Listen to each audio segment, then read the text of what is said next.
계시록 전체에 관한 분명한 원칙과 기조가 없으면 누구 얘기 들으면 이거 같고 누구 얘기 들으면 이거 같고 그렇게 혼돈을 갖게 됩니다. 개혁주의라고 하는 그 신앙에서 벗어나면 안 되고 그 원칙이 있고요. 무엇보다도 성경은 성경에서 풀어야 된다고 하는 아주 단순하지만 계시록도 마찬가지입니다. 성경 전체에 종말 계시들은 산재 있습니다. 그러니까 요한계시록은 종말론의 총본산이라고 하는 것이지 계시에 관한 종말 계시가 하는 건 성경 전체에 있어요. 지난번 우리 공개 세미나 할 때 천지 창조에 나타난 종말 계시 우리 공부했지 않습니까? 이미 창조 때 이미 종말에 관한 말씀. 왜냐하면 하나님의 천지 창조는 종말이 돼야 완성할 수 있습니다. 그 이유는 아담 범죄로 그 하나님 창조의 영광을 올려드리지 못했기 때문에 그 죄로도 나쁜 이 세상의 만물의 회복, 이것이 이루어지는 것이 예수님의 재림이기 때문에 그때 되어야, 그렇기 때문에 종말의 창조의 완성이다 라고 말씀드린 것이고, 창세기는 창조의 책, 여자의 우선, 보석사의 출발이요. 계시록은 종말, 바로 여자의 우선 예수님이 만왕의 왕, 심판자와 승리로 오시고 구원을 성취하시는 구속사의 완결입니다. 그렇기 때문에 창세기 첫 권 창조, 창세기부터 마지막 권 계시록까지 구속사의 일관되는 이루고 있는 것이고, 계시록에 나와 있는 말씀은 특별히 분명하게 알아야 된다. 종말입니다. 재림에 있을 일입니다. 이거를 다른 데로 시기를 하면은 안 돼요. 그렇기 때문에 혼선이 됩니다. 예수님이 다시 오시기 때문에 우리들에게 주시는 목적은 그분을 맞이해야 됩니다. 신부는 예수님만, 신랑만 기다려야 됩니다. 배교가 휩쓸고 있는데 여기에서 우리가 이 마지막 때 근신하고, 특별히 코로나 팬데믹 우리들 겪고 있는데요. 목사님들, 이게 육적인 감염병이에요? 영적인 일입니까? 둘 다죠. 육적인 감염병 맞아요.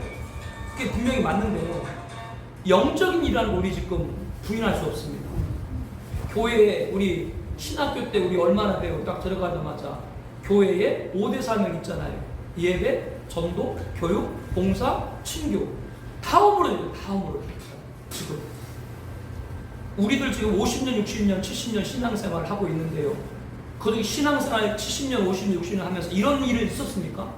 왜 우리 시대에 이런 일을 겪고 있고 우리가 주님 앞에 가서 무엇을 말할까? 너무나도 이거는 참 심각한 겁니다. 그래서 예배를 개최한다는 자체가 저는 뭘로 진단하고 있는, 이미 배교에 들어간 걸로 저는 보고 있는 거예요. 하나하나 교회의 성경의 근간을 무너뜨리는 거예요. 눈을 어둡게 하는 게 배교예요. 결국에는 누가 등장을 해도, 적그리스도가 등장해도 몰라요. 그러니까 좋은 일을 하는 거지. 왜? 평화라고 하는 이름으로 위장하고 있기 때문에.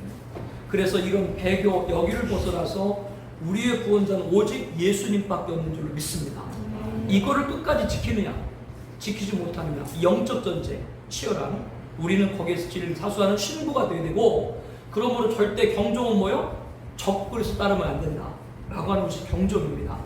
주제, 종말 재림. 목적, 신부단장.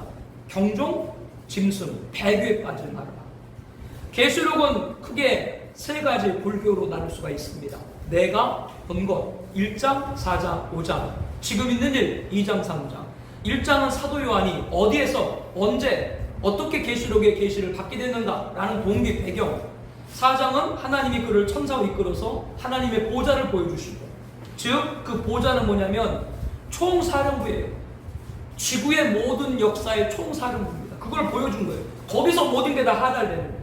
그런데 그 보좌에서 모든 게 다 하달되는데 그 보좌에 계신 분께서 누구에게 위임했다? 갖고 계신 그 일곱인을 누가 취했다? 일곱이란 두루마리 누가 취했다? 예수님이 취했다. 그러므로 예수님의 이름으로 알파와 오메가, 처음과 마지막, 시작과 마침, 그분에게 인간의 생사복과 인류의 흥망성쇠가 있는 줄 믿습니다. 이것이 4장 5장이고요 6장에서는 주님이 취하신 그 일곱인과 함통을 한 인씩 띄기 시작을 하시죠. 띄시면서 이게 바로 7년환란 종말의 일이 진행되고 있는 것이다 라고 말씀드렸고, 그래서 6장 이후에 본경, 삽경을 잘 구분해야죠. 이거를 구분하지 않으면 엉켜요. 그래서 뭐 재림이 두 번 세 번이다 말한 이유가 14장에도 보게 되면은 이한나 큰 일을 낫을 갖고 계신 인자 주님이 나타나는데 거기도 보게 되면은 곡식을 거두고 포도송이를 거두거든요. 포도송이는 불신자. 이거 재림인가? 19장에도 보면 예수님 백마 타고 오시거든요. 이거 재림인가? 19장은 예수님의 재림인 본경이고 14장 나와 있는 거는 예수님의 재림 때 있을 일을 설명해 주고 있는 겁니다. 이 삭경과 본경을 혼돈해버리면 안 되고 저는 강조를 굉장히 많이 해요. 물론 제가 나눈 본경과 삭경은 절대적이진 않아요. 제가 연구하면서 나눈 거고 목사님들 더 연구를 잘 해주시기 바랍니다. 자, 이번 시간에는 먼저 삭경 있죠. 이제 삭경을 설명을 해드리고 오늘 핵심 주제를 나눌게요. 그거 좀 돌려주세요. 아까 교재는 그대로 여러분 갖고 계신 거 교재는 그대로 180쪽 피시면 돼요. 작은 도루말이 180쪽.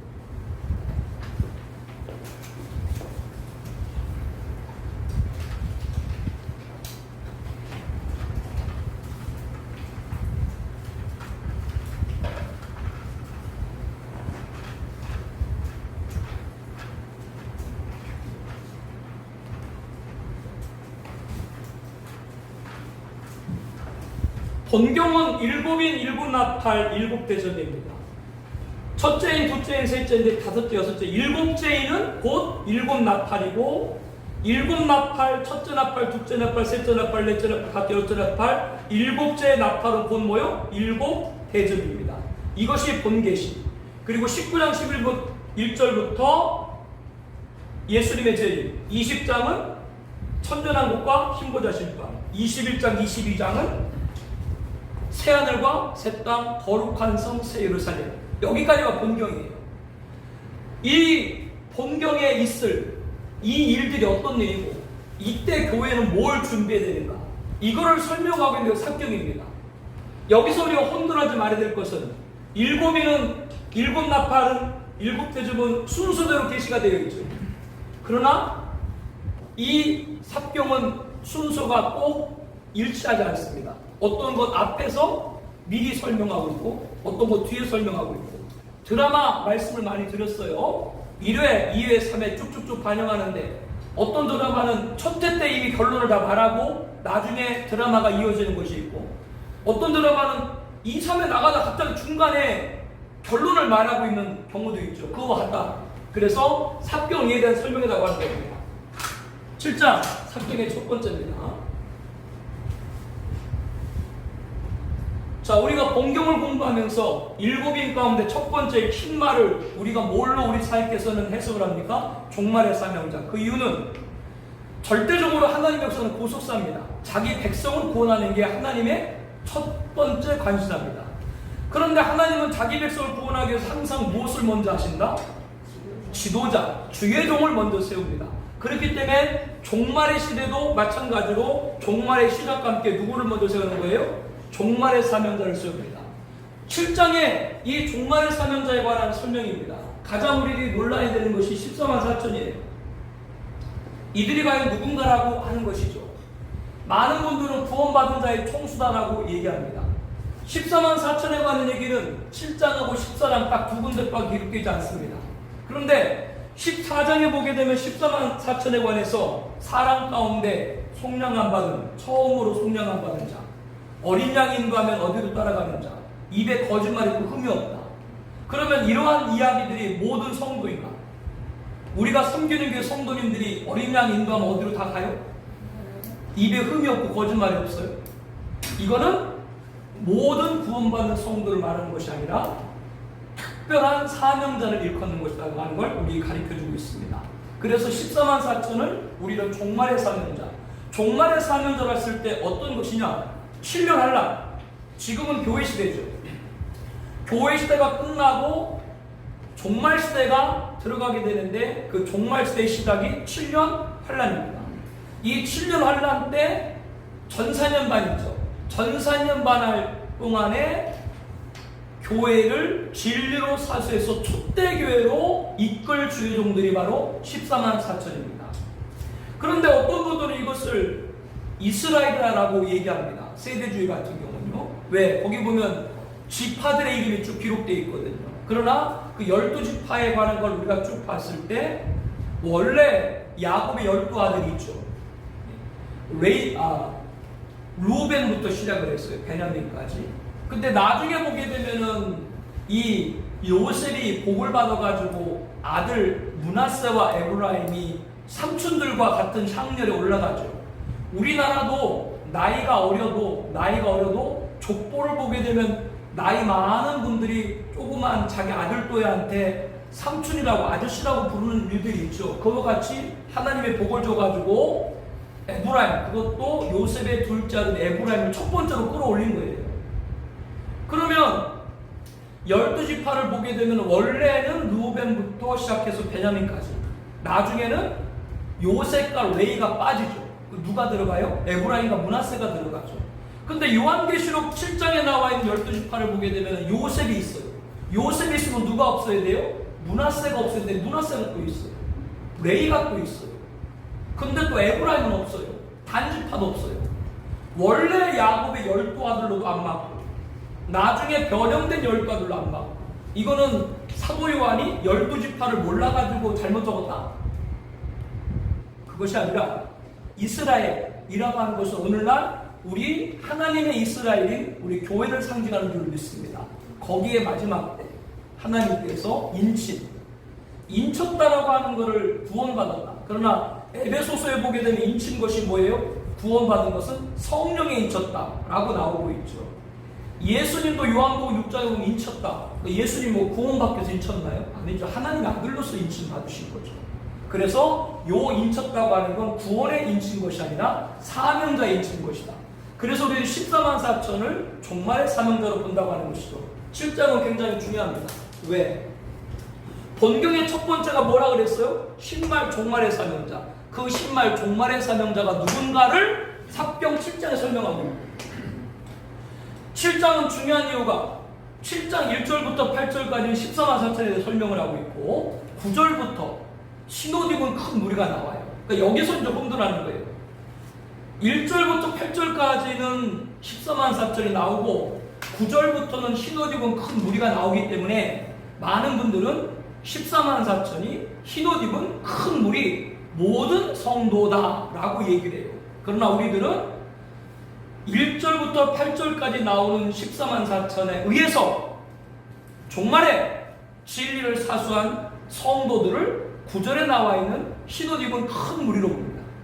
그리고 또 하나 7장 15절부터 보게 되면은 거기에서 해도 뜨겁지 아니하고 먹는 것도 마시는 것도 가라지 않는 그 말씀이 나옵니다. 이것을 많은 분들은 천국으로 해석하는데 여러분들 지금 성경 있으면 펼쳐보세요. 7장 15절부터 기록되어 있는 말씀하고 계시록 21장에 나와 있는 새하늘과 새 땅 천국 같은 것인가? 아닙니다.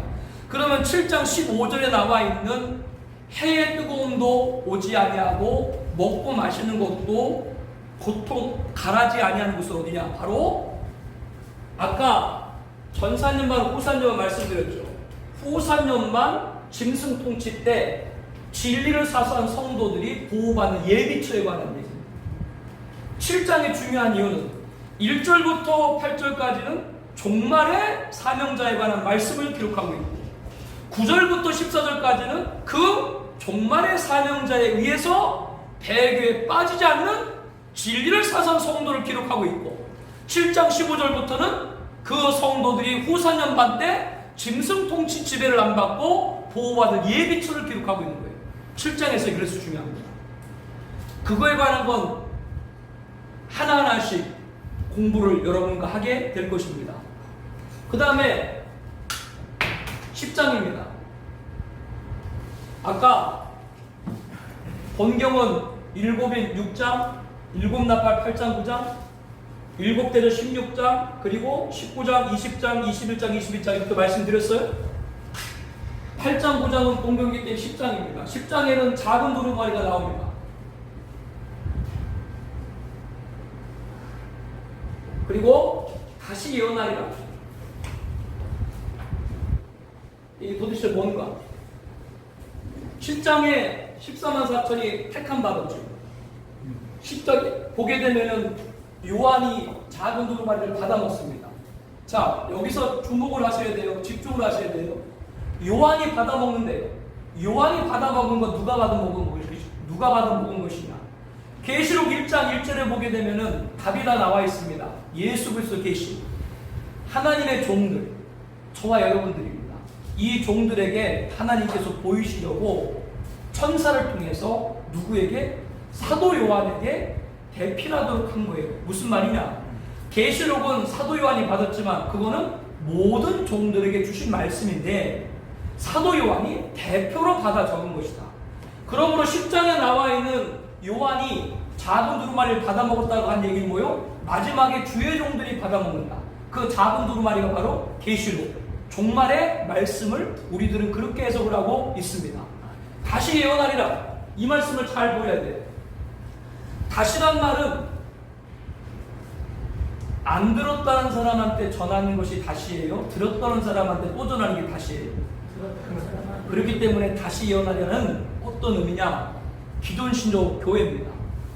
한국교회는 초림, 예수님의 고난자와 구원자에 관한 거 너무나 잘 알아요. 다시 오실 재림 예수님의 심판자와 승리자는 잘 알지를 못해요. 그래서 성도들에게 재림의 예수님까지 함께 증거해야 된다. 다시 예언하여 하리라. 그 뜻입니다. 여러분, 우리 지금 목회 현장에서 다 보일 거예요. 이것은 비겁한 얘기가 아닙니다. 지금은 예수 안 믿는 불신자들을 전도하는 것이 교회 사역의 비중이 커져요. 죄송한 표현입니다만은 교회에서 교회로 수평 이동하는 성도들을 목양하는 비중이 커져요. 후자죠. 물론 이거를 비판적으로 보면 오늘 목사들이 전도 안 한다 이렇게 비판할 수도 있어요. 그러나 어떻게 영적으로 봐야 되냐면요, 추수시대입니다. 곡식과 가라지, 불신자 가라지, 신자 곡식. 그리고 추수 때 곡식과 가라지를 나누고 나서 가라지는 던져서 태워버리지만 곡식은 또 어떻게 해야 돼요? 마태복음 3장에 보게 되면 타작마당에 타작을 해야 돼요. 겉은 곡식이에요. 겉은 곡식이라는 말은 성도라 그 말이에요. 성도인데 타작을 해보니까 어떤 건 알곡이고 어떤 건 쭉정이더라고요.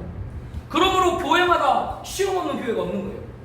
마지막 시대이기 때문에 지금은 안 믿는 사람을 전도하는 거 중요한 겁니다. 그거 하지 않으면 안 돼요. 전도해야 돼요. 그러나 우리가 잊지 말아야 될 것은 지금은 믿는 성도 떨어지지 않도록 해야 됩니다. 다시 예언한다. 즉 마지막 때 종말의 말씀, 재림의 말씀으로 무장하지 않고는 성도들이 이 시대에 이길 수가 없어요. 작은 두루마리, 즉 7장에서 14만 4천 사명자를 택했죠. 이 자를 택해가지고 뭐요? 10장에서 사명을 감당하도록 무장을 하는 거예요. 7장은 택했고 10장은 뭐요? 무장하는 겁니다. 11장 여기에 두 증인이 등장합니다. 이들이 누군가라고 하는 것이죠. 먼저 1260일 전 4년 반 동안 이들이 예언사역을 감당합니다. 전 4년 반 동안 이들이 예언사역을 감당할 때는 누구도 손 못 대요.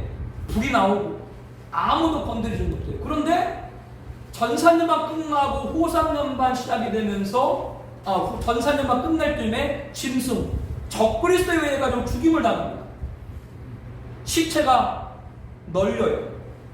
그런데 시체가 널리는데 시체가 전 세계에 널려요. 시체가 전 세계에 널린다는 말은 2명이라는 거예요. 2명 이상이라는 얘기예요. 성경을 보고 얘기해요. 10장에서 보게 되면 작은 두루마리를 받아먹고 많은 족속과 백성과 방과 임금에게 전하리라. 그리고 11장에 보게 되면 두 증인이 많은 백성과 족속 전 세계에 널려있다. 즉 여기서 우리가 뭘 발견해야 되냐면요, 14만 4천과 두 증인은 봉인입니다. 무슨 의미냐? 14만 4천은 처음에 택했을 때, 전체 무리를 택했을 때 14만 4천이고요. 그들이 종말의 사명 작은 두루마리를 받아먹고 전 세계에 흩어져가지고 주의 복음을 증거하는 거예요. 예수님 신명기 말씀을 인용하셔서 증인에 관해서 몇 명 이상? 2명 이상. 예수님이 70일 파송할 때도 몇 명이요? 2명씩. 여호와 증인이 몇 명씩 다녀요? 이상. 그러니까 능력이 나타나잖아요. 그래서 두 증인은 수학적 용어냐 법률적 용어냐는 겁니다. 동일한 메시지를 갖고 전 세계에 떠들주는 거예요. 그래서 가장 논란되고 있는 것이 14만 4천과 두 증인인데 14만 4천과 두 증인을 봉인으로 보지 못하면 계시록을 헤맵니다. 왜냐하면 7장에 14만 4천 나왔는데 아무 언급 없어요. 그러다 갑자기 14장에 시온산에 올라가 있어요. 뜬금없이. 그리고 두 증인은 11장에 등장했다가 1260일 동안 예언했다가 전사님만 끝나고 죽었다가 3일 반 후에 부활 승천해버려요. 아무것도 그 후로는 얘기가 없어요. 그래서 연결을 할 때 14만 4천이 7장에서 택함 받고 10장에서 작은 도류바리를 받아먹고 무장을 하고 11장에서 그 무장한 전세 흩어져 복음을 증거하고 종말시대 그리고 순교에서 어디에 있는 거예요? 14장 천상에 올라가 있는 거예요. 그래서 우리 사회께서는 14만 4천과 두 증인을 다 봉인으로 본다라고 하는 겁니다. 그리고 12장에서는 그대로 순서 연결됩니다. 이 두 증인 14만 4천은 전사년 반 때 성도들이 배교에 빠지지 않도록 진리로 성도를 사수하도록 촛대교회를 넣는다고 말씀드렸죠. 이 성도님들 두 증인에 의해 가지고 전사년 반 동안에 배교에 빠지지 않고 진리로 무장한 그 교회를 해를 옷 입은 교회 이렇게 나옵니다. 어떤 분은 해를 옷 입은 교회가 뭐 구약이다. 그리고 그 해를 옷 입은 교회가 남자이라는데 남자가 예수님이다. 구약이 예수님 맞나요? 뭐 해를 옷 입은 교회가 뭐 신약이다.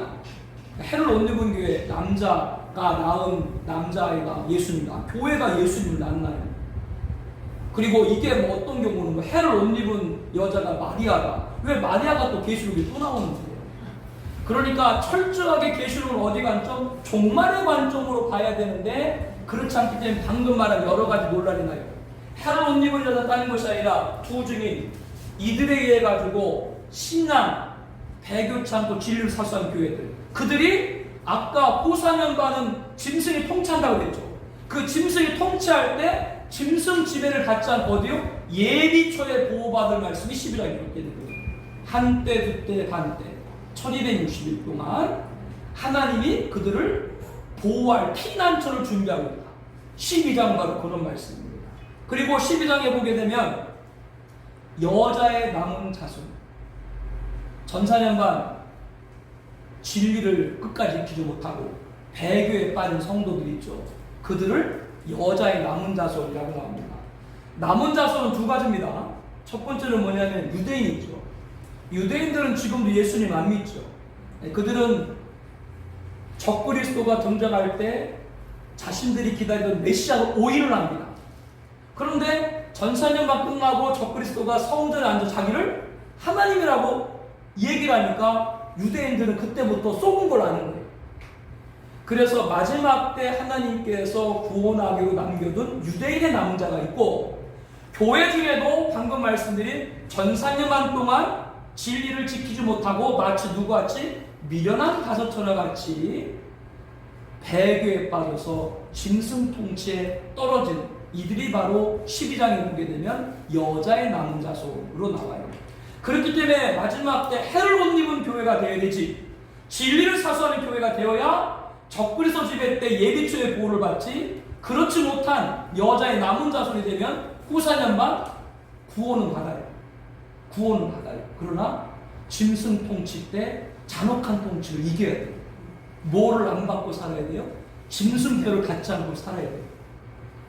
짐승뼈 안 받으면 되죠. 그렇게 말할 수 있나요?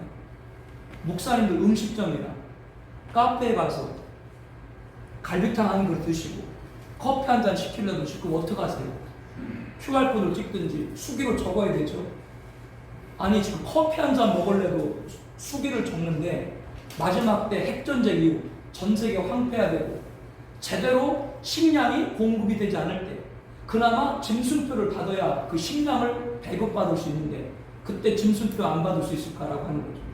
아니 지금 커피 한 잔 먹으려도 수기로 적어야 된다니까요. 그러니까 눈으로 예고편을 보는데도 안 믿어요. 그래서 두 증인이 강조되는 이유가 다른 것이 아니라 이 두 증인을 따르지 못하면 아까 넷째가 뭐라 그랬어요? 청황생말 적그리스도. 이름이 뭐예요? 사마. 이자를 따른 뭐요? 운. 그 짐승표 받으니까 14장에 뭐라고 나와요? 밤낮 쉼 없이 고난. 밤낮 쉼 없이 고난, 불과 유황이 어디? 지옥이죠. 중요한 거는요, 7년 한란부터 종말 시대라고 그랬죠. 지금은 교회 시대고요. 근데 7년 한란 시작하면서 전사년반까지 누가 활동해요? 두 증인이 활동한다 그랬죠. 두 증인이 활동을 하기 때문에요, 전사년반까지는 성령님이 역사를 해요. 그러니까 전사년반은 교회 시대이면서 종말 시대인 거예요. 중첩이 돼요. 그러나 후사년반 들어가면 짐승표를 받으면 끝이에요. 회개할 수가 없어요. 왜? 교회 시대가 끝났기 때문에. 그러니까 지금 이 시간 이걸 공부하는 거예요. 마지막에 진리에서 떨어져 나가면 이렇게 된다라고 하는 거예요. 12장은 두 증인에 의해서 진리를 사수한 교회들, 해를 입은 여자, 이들이 후사년반 짐승 통치 때 보호받을 예비총. 13장은 우리들이 공부할 때 네 번째 인이 청황생말 적그리스도고, 첫 번째 나팔도 적그리스도에 관한 상징이라고 말씀드렸죠. 이렇게까지만 얘기하고 이자에 관한 상세하는 건 잘 우리가 모르죠. 잘 우리가 모르는데 13장에 보게 되면 적그리스도가 어떻게 등장할 것인가가 다 나옵니다. 바다에서 올라온 짐승으로 나와 있는데요, 바다라고 하는 것은 영적으로 어둡고 악의 상징이고, 실제적으로 구약에 나와 있는, 특별히 다니엘서에 나와 있는 이스라엘을 대적했던, 이스라엘 지배했던 국가들, 애국, 바벨론, 아수르, 바벨론, 메데바사, 페르시아요, 헬라, 로마, 이 모든 제국들은 다 어디를 중심으로? 지중해 연안이죠. 마지막도 거기가, 바다는 두 가지 의미인 거예요. 하나는 실제적 의미, 지중해 중심으로 나오는 마지막 적그리스도, 이스라엘을 지배하는 국가들. 그 두 번째는 어둠의 상징. 거기서 등장을 하기 때문에요, 이자가 처음에는 등장했다가 죽었다가 살아나요. 죽은 건 아니겠죠. 이자가 등장할 때 어떤 암살 같은 일을 통해 가지고 위기를 겪다가 살아나요. 누구를 흉내내는 거예요? 부활의 예수를 흉내내는 거예요. 사람이 이목을 집중시켜요. 왜? 용의 권세를 받아요. 42달 일할 용의 권세, 사탄의 권세를 받고 42달 이 세상을 지배할 힘을 받아요. 그러니까 아주 기이한 일들을 막 행하는 거예요. 예수님이 3가지 시험 받으셨죠. 그 중에 시험 중에 하나가 마귀가 높은 곳에 올라가서 선하의 영광을 보여주고 나한테 경배하면 천하 모든 영광을 주겠다. 예수님은 물리쳤죠. 적그리스도는 받아들인 거예요. 네. 거기랑 연결을 하는 거예요. 받아들인 거예요. 이자가 등장을 하고요, 다니엘서와 연결하고 있거든요. 얼굴이 뻔뻔해, 속임수가 능해요, 큰 말을 가졌더라, 신성모독하더라, 역대 히틀러라든가 역대 나온 김일성이라든가 레닌이라든가 이렇게 적그리스도의 모형들을 보게 되면 다 뭐를 잘해요? 말 잘하죠, 웅변 잘하죠, 많은 사람을 다 휘감아요. 자격이 없어요. 즉 원래는 왕이 될 자격이 없는데 왕이 돼요. 속임수가 능하고. 그래서 과거 누구요? 안티오코스 에피파네스 같이 왕권이 없는데 왕이 올라가고 사람들을 규합하고, 이런 모든 내용들이 13장에 나오는 거예요. 이자가 할 일에 관해서 자세하게. 그래서 우리들에게 이자가 어떻게 등장을 보여주고 있고요, 그리고 이자, 이 적그리스도를 사람들에게 하나님처럼 경배하도록 하는 땅에서 올라오는 짐승, 거짓 선자가 여기 등장하는 거예요. 짐승의 우상을 만들고 사람들을 짐승 경배를 하고요, 그가 주는 표를 받게 하고요, 그 표를 받지 않으면 몇천 다 죽이고요, 이런 일을 하게 된 것이 바로 13장에 나와 있습니다. 적그리스도 거짓 선자. 14장에 있는 말씀은 아까 이 두 증인이 있죠. 이 두 증인이 거기 말씀 보게 되면 새 천사로 등장하는데, 거기서 바벨론의 멸망, 지구의 멸망, 심판을 부를 수 있습니다. 그래서 영원한 복음. 영원한 복음, 뭐가 영원한 복음이냐? 예수님의 초림과 재림에 관한 복음을 함께 증거할 때 영원한 복음입니다. 그리고 그 복음을 듣지 않는 자들은 아까 말씀드린 대로 포도송이, 말굴에, 말 어깨까지 온 세상에 피가 찰 정도로 심판을 받는 장면. 큰 낯을 가지신 분이 천사인데 그 천사를 우리들은 예수님으로 봅니다. 다른 천사와 달라요. 단 우리 성도님들 있죠. 곡식들은 거기서 건진받죠. 자, 여기서 주목해야 될 게 뭐냐면 계시록에 보게 되면 슈고에 관한 말씀이 없어요. 직접적으로. 슈고에 관한 말씀은 데살로니가 전서 4장에만 기록이 되어 있어요. 계시록의 14장이 바로 슈고에 관한 말씀입니다. 큰 낯을 가진 이가 그거를 할 때 곡식이 먼저 걷어지거든요. 이거는 슈고를 상징으로 보여주고 있는 거예요. 14장의 말씀은 그 슈고에 관한 말씀을 우리들이 엿볼 수 있습니다. 연결됩니다. 15장은 뭐냐? 그러면 많은 분들이 질문할 때 슈고되면 공중에 공중이 어디 있느냐? 이거에 대한 궁금하죠. 15장은 바로 공중 들림 받고 나서 슈고된 이후에 어디에 있는가를 보여주고 있습니다. 유리바닷가가 있고요. 그 유리바닷가 밑으로 막 불이 타올라요. 즉 이것을 볼 때 우리들이 뭘 생각할 수 있고 연결할 수 있냐면요. 예수님이 재림하시죠. 예수님이 재림하면은 성도는 슈고되죠. 그 성도는 공중에 있죠. 재림한 예수님은 하늘에 계신 것이 아니라 지상에 내려옵니다. 하늘 군대와 함께. 그리고 아마겟돈에서 적그리스도와 적그리스도를 따르는 세상 임금과 세상 군대들을 다 멸하세요. 예수님이 내려오실 때, 재림하실 때는 온 인류가 봅니다. 그러나 예수님이 내려오시는 건 어디예요? 스갈에서의 감난산 동편이라고 나와 있습니다. 근데 많은 분들은 이걸 상징으로 봐요. 근데 전 이해가 안 되는 이유가 구약 성경에 예수님이 초림에 관한 장소 미가서의 베들레헴이라고 나오죠. 근데 예수님이 만약에 베들레헴에서 안 태어났으면은 메시아가 아니에요. 그런데 예수님이 초림 장소에 관한 베들레헴은 사람들이 인정하는데 재림 장소는 인정하지 않습니다. 상징으로 봅니다. 감난산. 예수님이 승천한 곳이 어디예요? 감난산이죠. 제자들이 멍 때리고 있으니까 천사들이 뭐라 그래요? 간 그대로 올 거다. 감난산. 그럼 왜 예수님이 감난산에 오시냐? 이유는 간단합니다. 이스라엘은 하나님의 선민입니다. 하나님의 선민이기 때문에 2000년 전에 하나님께서 예수님을 어디로 보내신 거예요? 자기 선민인 유대인 이스라엘 땅에 보내셨거든요. 보냈는데 유대인들이 예수님 믿었어요? 안 믿었어요? 믿지를 않았죠. 그러면 선민을 버렸나요? 유대인에 대한 구원이 끝났나요? 로마 3장에 뭐라 그럽니까? 그럴 수 없느니라. 이스라엘 보내는 그럴 수 없느니라. 지금은 교회 시대, 이방인이 구원받는 시대고요. 즉 예수님이 재림하셔서 예루살렘에 오시는 이유는 2000년 전에 이스라엘에 왔을 때 선민들이 구원받지 않고 있으면 배격했기 때문에 그들을 마지막 구원에서 구원의 완성을 이루기 위해서 예수님이 다시 어디에요? 재림은 예루살렘에 오시는 거예요. 그래서 오시는 거예요. 그래서 예수님이 내려오셔서 이 세상을 심판하실 때 이 세상은 다 완멸되거든요. 그것이 바로 공중에서 15장에 보게 되면은 유리바닷가의 밑에 불이 활활 타올라요. 그러니까 이 지구가 다 멸망하는 모습을 보는 것이죠. 어제 뉴스 본 분들 가운데 제가 이름을 잘 모르겠습니다. 백만장자 가운데 한 분이 최초로 우주여행 시작을 했죠. 네, 어제 보셨죠?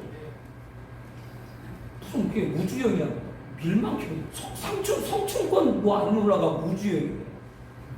아니 여기 올라가서 보는 거나 뭐 1만 킬로 올라가서 보는 거 뭐 차이가 있다요? 그러고서는 우주여행이에요.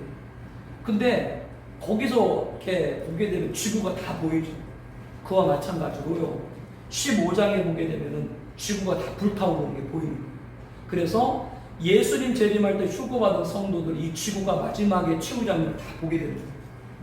15장은 공중유림에 관한 말씀입니다.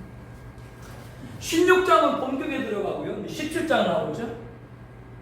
17장의 말씀은 어떤 얘기가 나오냐면 여기 보게 되면 특별히 음료가 나옵니다. 음료가 누구냐라고 했을 때 음료는 배교인데 어떻게 생각하시면 되냐면 아주 쉽게 종교 유엔, 모든 종교를 통합하는 종교 유엔 본부. 지금 각 종교를 통합하는 종교다원주가 있죠. 그 종교다원주의 본부로 보시면 돼요. 그러면 이 음료는 결국 누구를 도와주는 거예요? 적그리스도를 도와주는 거죠. 그런데 음료가 최후의 모습은 적그리스도에 의해서 다 발가벗겨져서 불로 타서 죽음 받습니다. 무슨 말이냐? 지금 종교 통합 다원주의 앞장서는 분들 계시죠? 누구기를 예비하는 거예요?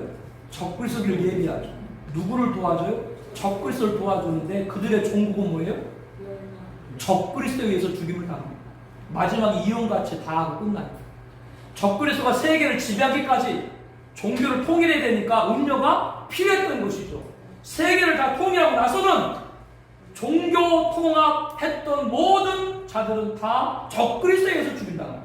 하나님이 그렇게 심판해요. 악을 악으로 심판해요. 그런데 종교다원주의, 종교 통합에 앞장선다. 계시록을 안 보니까 그런 얘기 하는 거예요. 이 말씀을 안 보니까 그런 얘기 하는 겁니다. 18장은 이 지구 바벨론이 다 무너진 완멸하는 그 모든 걸 보고 애가죠. 슬퍼하는 애가. 여기까지가 삽경입니다. 그래서 지금 7장부터 삽경을 쭉 여러분이 봤는데, 여기 쭉 봤는데 이 본경에 있을 얘기들 여기서 설명을 해주고 있는 거예요. 이렇게 구분을 하라고 하는 겁니다. 본경과 삽경을 구분을 해야 여러분들이 계시록을 공부하는데도 효율적으로 공부가 되죠. 요거를 구분하지 못하면 계속 혼돈할 수밖에 없어요. 우리 사역에서는 매주 하나하나씩 핵심들하는데 오늘은 12장을 공부할 차례입니다. 12장. 그러니까 개론을 하고 12장을 공부하겠습니다.